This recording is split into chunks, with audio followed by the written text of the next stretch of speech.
Hello everyone, আসসালামু আলাইকুম। আপনারা সকলেই কেমন আছেন? আশা করি আপনারা সকলে অনেক ভালো আছেন।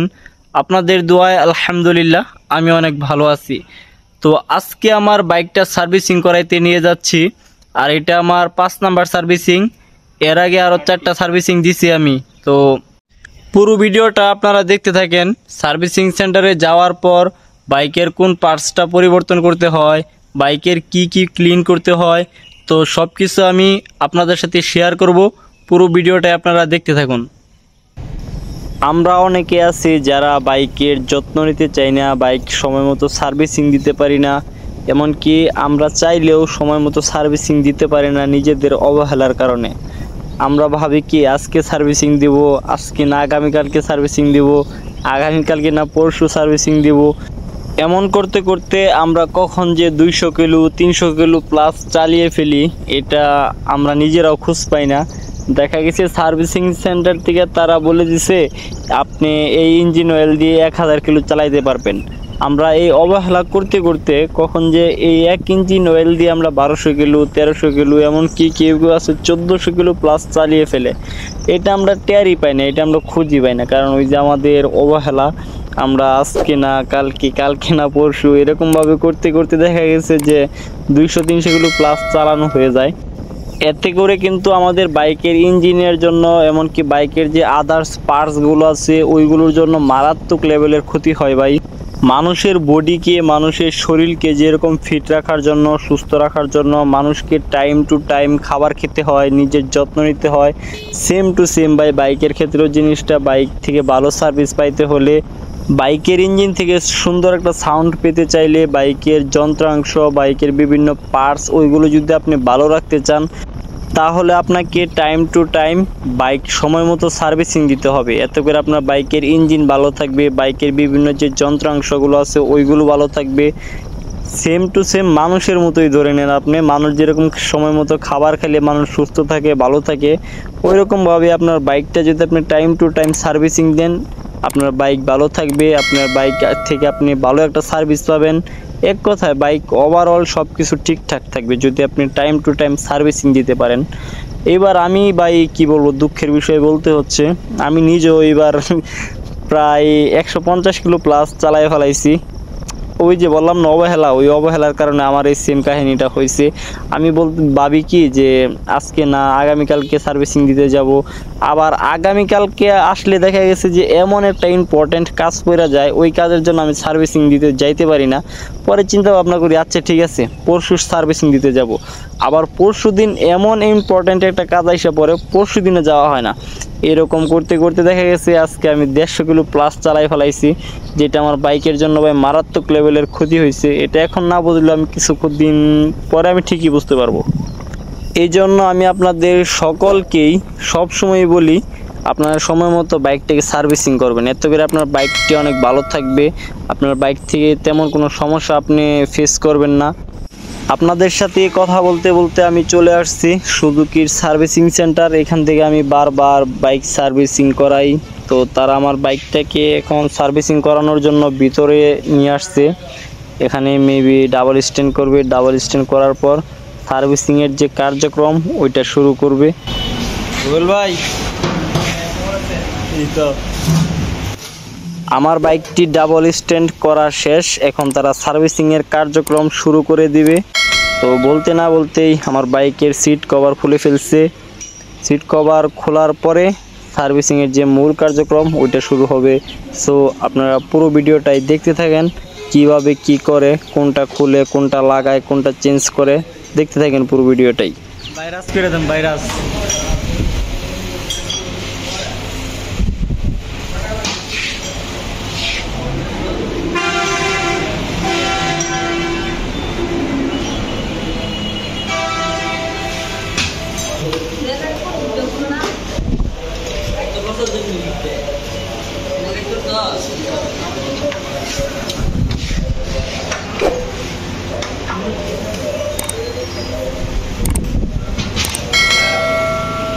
কি কারবার রে ভাই, আমার পুরো বাইকটা দেখি তারা ল্যাংটা করে ফেলাই যাচ্ছে। আমার বাইকের কি কোনো লজ্জা শরম নাই নাকি বুঝলাম না, সেটা দেখি পুরো বাইকটাকে একদম ল্যাংটা করে ফেলাইছে। সো বাইকের যে এয়ার ফিল্টার মেবি এটা এখন পরিষ্কার করবে, দেখা যাক।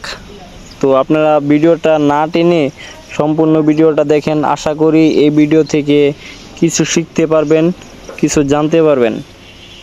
সো এটা হচ্ছে বাইকের এয়ার ফিল্টার, এটা এখন পরিষ্কার করা হবে।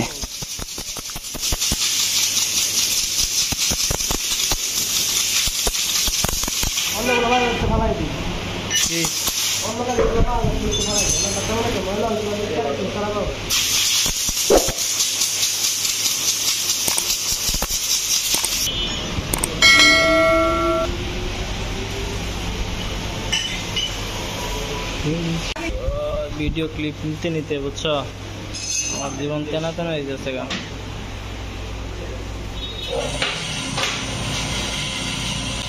বাইকের এয়ার ফিল্টার পরিষ্কার করা শেষ, এখন আমার বাইকের যে ক্লাচ আছে ওই ক্লাচটা পরিষ্কার করবে। ক্লাচটা অনেক জ্যাম হয়ে গেছে, এটা ওয়াশ করে দিবে।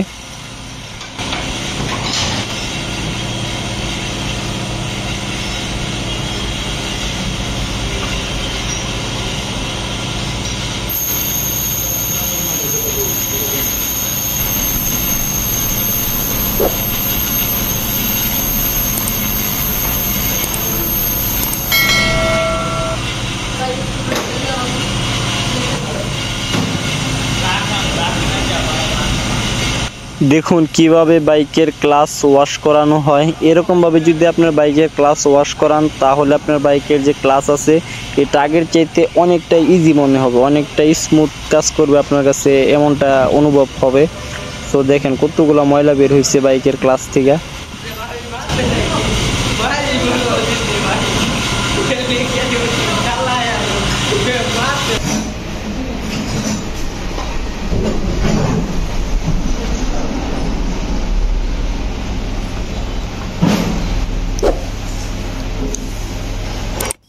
বাইকের ক্লাচ ওয়াশ করানো শেষ, সে বাইকের ক্লাচটাকে আবার পুনরায় যেরকম ছিল ওইরকমভাবে লাগিয়ে দিচ্ছে। সো তারপর সে কি কাজটা ধরে দেখা যাক। এখন দেখা যাচ্ছে বাইকের যে ব্রেক, তারপরে বাইকের যে থ্রোটল, এটা মেবি ওয়াশ করবে, কারণ এগুলার মধ্যেও মোটামুটি ভালোই জ্যাম হয়ে গেছে। যেহেতু 5000 কিলো প্লাস চালানো হয়েছে, বাইকের টুকিটাকি সব কিছুর মধ্যে মোটামুটি জ্যাম হয়ে গেছে, সব কিছুই ওয়াশ করানো প্রয়োজন।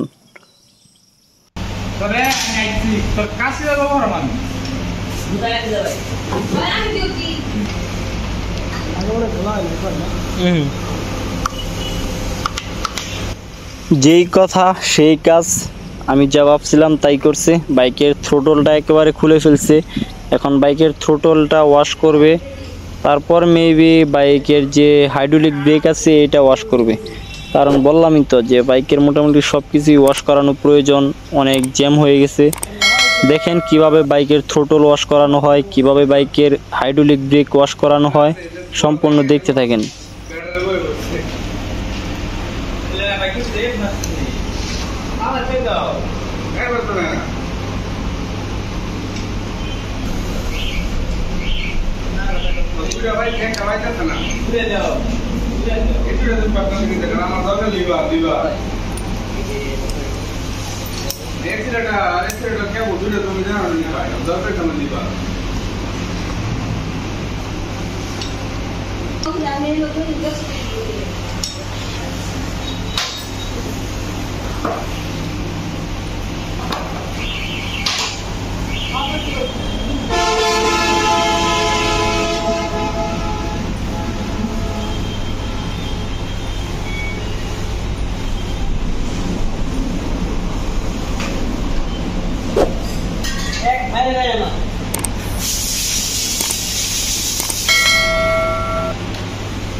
বাইকের থ্রোটল প্লাস বাইকের হাইড্রোলিক ব্রেক এই দুটোই ওয়াশ করানো শেষ। তারপর দেখা যাক সে কোনটার কাজ ধরে, কোনটার কাজ শুরু করে।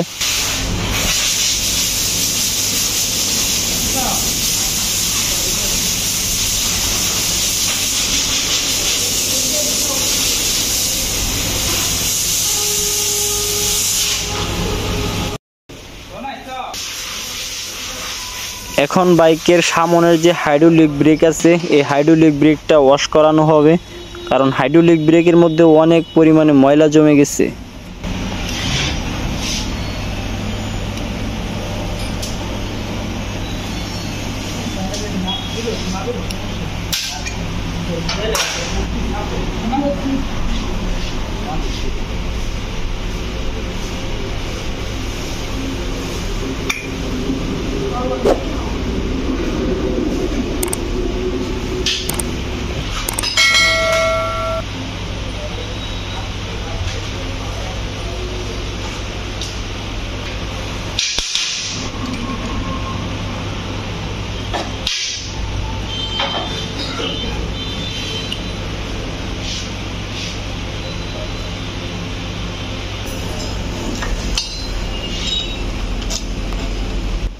মোটামুটি সামনের হাইড্রোলিক ব্রেক ওয়াশ করানো শেষ। তারপরে কোনটার কাজ শুরু করে দেখা যাক। এখন মনে হচ্ছে ইঞ্জিন অয়েলটা পরিবর্তন করবে, যার জন্য আগে যে পুরনো ইঞ্জিন অয়েল ছিল ওইটা বের করা হচ্ছে। বের করে তারপরে নতুন ইঞ্জিন অয়েল এটার ভিতরে ইনপুট করা হবে। তো আপনারা দেখতে থাকেন। প্লাস এখন ইঞ্জিন অয়েল ফিল্টার যেটা ওইটা পরিবর্তন করা হবে, কারণ আমি যখনই এই বাইকের ইঞ্জিন অয়েল পরিবর্তন করি, ইঞ্জিন অয়েল পরিবর্তন করার সাথে সাথে ইঞ্জিন অয়েলের যে ফিল্টার থাকে ওইটাও পরিবর্তন করি। আর না হলে দেখা গেছে যে ওইটা তেমন ভালো সার্ভিস দেয় না। আপনারা যখন ইঞ্জিন অয়েল পরিবর্তন করবেন, ইঞ্জিন অয়েল পরিবর্তন করার সাথে সাথে ইঞ্জিন অয়েলের যে ফিল্টার থাকে ওইটাও পরিবর্তন করে নেবেন।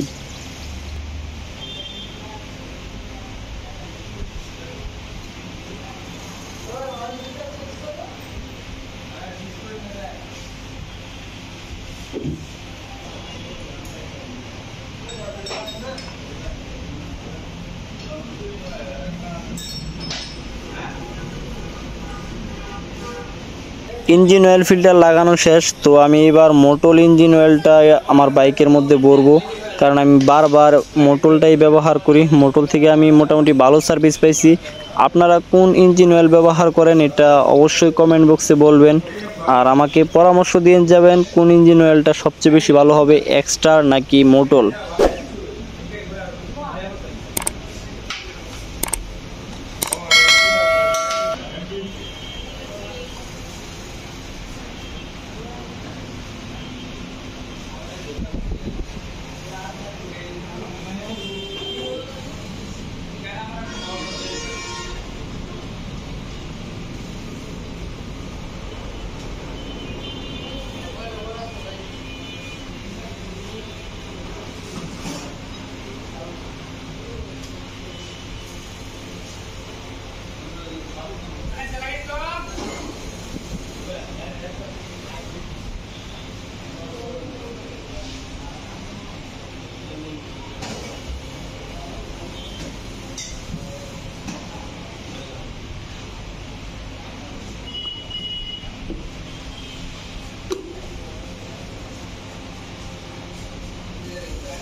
জানি স্যার দুধের কালার নেই পুরো গেলে কালার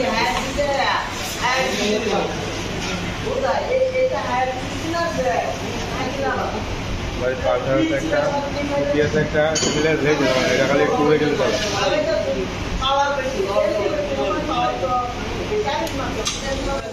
এখন সে বাইকের পিছনের অংশের কাজ শুরু করছে। মেবি পিছনের যে ব্রেক আছে ব্রেক ওয়াশ করবে, তারপর বাইকের মধ্যে একটা স্প্যান্ডেল থাকে ওই স্প্যান্ডেলটার মধ্যে গ্রিস করবে। তো আপনারা দেখতে থাকেন কেমনে কি করে না করে।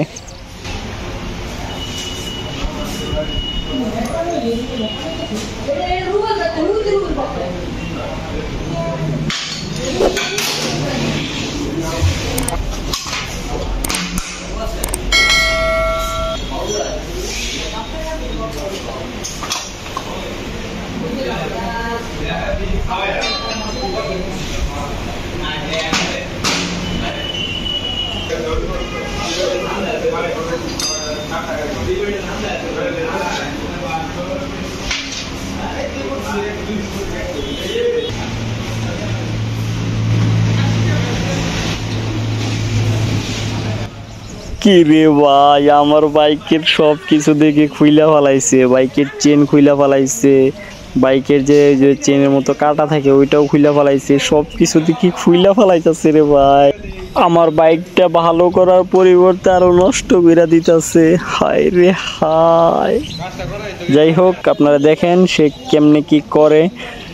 তো এই সার্ভিসিং দেওয়ার পর আশা করি বাইক থেকে আমি মোটামুটি ভালো সার্ভিস পাবো, বাইকের মধ্যে তেমন কোনো সমস্যা দেখা দিবে না। তাছাড়া সার্ভিসিং দেওয়ার আগেও আমার বাইকের মধ্যে তেমন আহামরি কোনো সমস্যা দেখা দেয়নি, মোটামুটি ভালোই সার্ভিস পাইছি। তো এই সার্ভিসিংটা দেওয়ার পরে আশা করি আরও অনেকটা স্মুথলি কাজ করবে আমার বাইক। তো মনে হয় মোটামুটি সার্ভিসিংয়ের কাজ শেষের দিকে, যেহেতু সব কিছু লাগাই ফেলাই যাচ্ছে।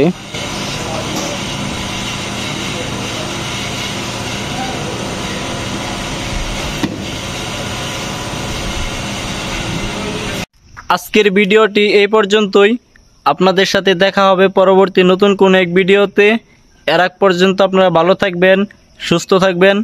খোদা হাফেজ।